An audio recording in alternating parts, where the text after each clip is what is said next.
Blessings, beautiful people. Today is day 17 of the 30 for 30 prayer challenge, where we're taking 30 minutes, 30 days in the presence of the Lord in prayer, spending time in fellowship and relationship with him.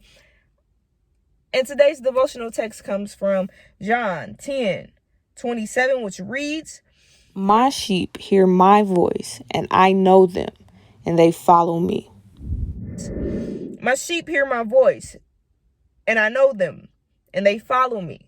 There's another text that reads, I love it, that says, my sheep know my voice, and the voice of a stranger they will not follow. So hearing God's voice is important that we hear it, because if we are hearing it, then we're sheep. And how you hear the voice of someone, it comes through relationships. So my mom's voice, like, I've been rocking with my mom.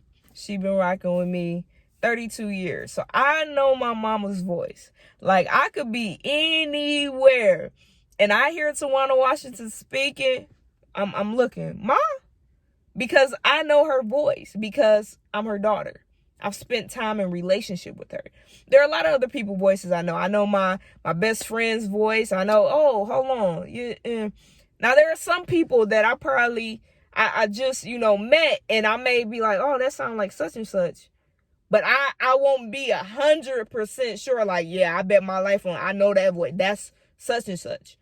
Because I don't have a relationship with just anybody. But those whom I have a relationship with, I know their voice. So when you have a relationship with God, you'll hear his voice. You'll be able to identify his voice, and the voice of someone else won't lead you astray, because you know your God's voice. And what Jesus is saying, listen, you guys, my sheep, mine, those who belong to me, they know my voice. And the voice of a stranger, the voice of Satan, the voice of an enemy, the voice that will tell them to do something opposite God, they will not follow, because they know me and they know my voice. They know, oh, that ain't God.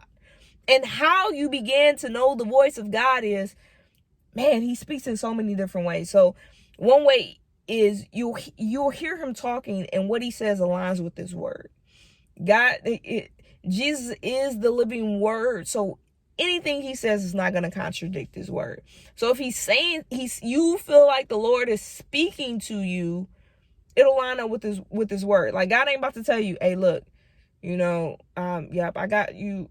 I promise you a husband, and I know you dating this man, and he ain't saved, and he got a wife, but they separated, but that's your husband. God ain't about to tell you nothing. He ain't about to give you nobody else. So that ain't in alignment with his word. He ain't about to do that. That don't go. God ain't about to tell you to lie. Yeah, just tell a little white lie, just a little bit, because you got to get out of this. So no, God ain't about to do that. God ain't got nothing in that. That ain't God speaking to you. That's the voice of a stranger, and you can't follow that. So one way to know God, you're hearing God, is what he's saying aligns with his word. Another way to know God is speaking to you, he'll confirm it. Like you'll hear him say something to you, and you'll be like, I've had it before. I've heard him say something. I'm like, especially in the beginning, like, okay, wait, was that God? Like, and then I'll go somewhere, like I'll go to church, and the preacher will get up and preach the same thing that I just heard. And I'm like, oh, that was God. Because he'll confirm it. You can tell that it's of the same spirit, that he is confirming to you. That's a word for you. That was God speaking to you, trying to get a word to you. And he'll use a preacher, a teacher, he'll use a friend to speak the same thing. That's how you know that's God talking to you. Another way to know that God is talking to you is it'll be something that you couldn't even make up. And my uncle always says this to me, I'm smart, but I couldn't put that together. I couldn't have that.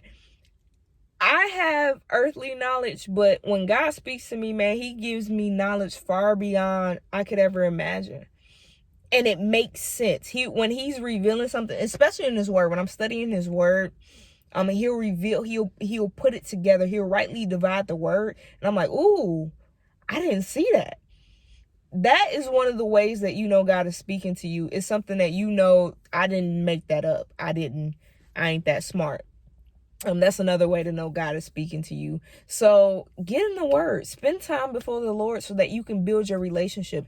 And in prayer, when you're praying with God, you're becoming closer to him, to hearing him, to hearing his voice.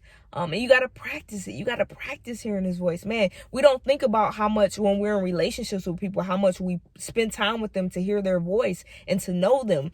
Because it's seemingly it's easier because they're before us. Well, God is before us. God is real. He's just as real as anybody else. And as you continue to talk to him, study his word, he'll begin to reveal to you and speak to you things that he wants you to know. Keep in mind, Holy Spirit is our comforter, and he is to help us and teach us all things that pertaineth unto life. God cannot teach you all things if you're not hearing his voice. So be blessed, people. I love you. You are God's sheep, and his sheep hear his voice, and the voice of a stranger he will not follow. So continue to press, continue to pray, to continue to stay in his word, that you may hear the voice of the Lord speaking to you. Be blessed, people. Jesus loves you. I love you. Have a great day. Bye.